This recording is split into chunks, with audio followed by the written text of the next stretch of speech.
இப்ப மார்க்க விஷயமாக இரண்டு அறிஞர்கள் இரண்டு கருத்தை சொல்கிறார்கள். அதுல நீங்கள் ஏதாவது ரெண்டையும் நீங்க எடுக்க இயலாது. இரண்டு முரண்பட்ட கருத்தை சொன்னார்களே, ஆனால் ஒன்னை எடுக்கலாம், ஒன்னை தான் விட முடியும். ரெண்டையும் சேர்த்து உங்களால் எடுக்க முடியாது.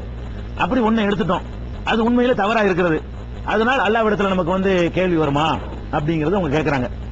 இதுல நபிகள் நாயகம் ஸல்லல்லாஹு அலைஹி வஸல்லம் சொல்றாங்க, அல் முஜ்தஹிது இதா இஜ்தஹத ஃபஅஸாப ஃபலஹு அஜ்ரானி வ இதா அஃதா ஃபலஹு அஜ்ருன் வாஹிது. ஒரு ஆய்வு செய்யக்கூடியவர் ஆய்வு செய்து சரியான கருத்தை நோக்கி அவர் சென்று விட்டாரேயானால் அவருக்கு 2 கூலிகள் கிடைக்கும்.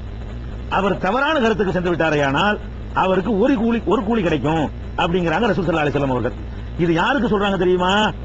ஆய்வு செய்து தீர்மானிக்கிறது தான் சொல்றாங்க, பின்பற்ற மக்களுக்கு சொல்லல. மக்களா இருந்தா கூட நீ என்ன செய்யணும்னு கேட்டா, இவர் என்ன சொல்றார், அவர் என்ன சொல்றார், ரெண்டையும் வைத்து நீங்கள் அந்த சொல்றதை வைத்து நீங்க ஆய்வு செய்யலாம். உங்களுக்கு நேரடியா அந்த அரபி மூலத்தை பார்க்க தெரியாதவர்கள் நீங்க இருந்தீங்கன்னு சொன்னா என்ன பண்ணலாம், இவர் என்ன ஆர்குமெண்ட் எல்லாம் ஆர்குமெண்ட் குறிங்க, அவர் என்ன ஆர்குமெண்ட் எல்லாத்தையும் குறிங்க, ரெண்டையும் வச்சு ஆய்வு பண்ணுங்க. நீங்களும் ஆய்வு பண்ணி அதை ஏற்றுக்கொள்ளணும். குருட்டுத்தனமா ஏற்றுக்கொள்வது மார்க்கத்தில் கூடாது. அப்படி நீங்கள் ரெண்டையும் ஆய்வு பண்ணுனீங்க, ஒரு கருத்து உங்களுக்கு சரின்னு தெரியுது, ஆனா உண்மையில அல்லாஹ்ட்ட தவறா இருக்குது.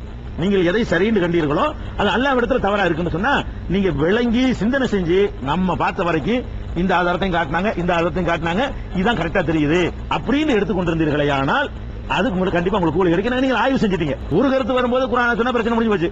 2 கருத்து வர நேரத்தில் உங்களுக்கு கூலி கிடைக்கணும்னு சொன்னா உங்கள் சக்திக்கு உட்பட்டு அதை ஆய்வுக்கு உட்படுத்துங்க. நாங்க தான் ஆய்வு பண்றோம்னா நாங்க 100% ஆய்வு பண்றோம். எங்க சக்திக்கு உட்படுத்த நாங்க ஆய்வு பண்றோம்.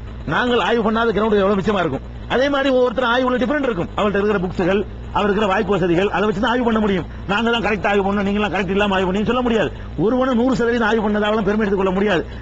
அவன் சக்திக்கு உட்பட்டு மனசாட்சிக்கு பயந்து அல்லாஹ்வுக்கு பயந்து இதுதான் நமக்கு தெரிஞ்ச வரைக்கும் கரெக்டா தெரியுது, எல்லா விதமான வெறுப்பை நீக்கிட்டு பார்த்தோம்னு சொன்னா இதுதான் கரெக்ட் அப்படின்னு முடிவெடுத்து செய்தீர்களே, ஆனால் சரியானதை நோக்கி நீங்கள் சென்றால் 2 கூலி, ஒரு தவறாக இருந்து விட்டா கூட நீங்க ஆராய்ச்சி தான் எடுத்துக்கிறீங்க, அதுக்கு ஒரு கூலி கிடைக்கும். கண்ணை மூடி பின்பற்றவங்களுக்கு அது கிடையாது.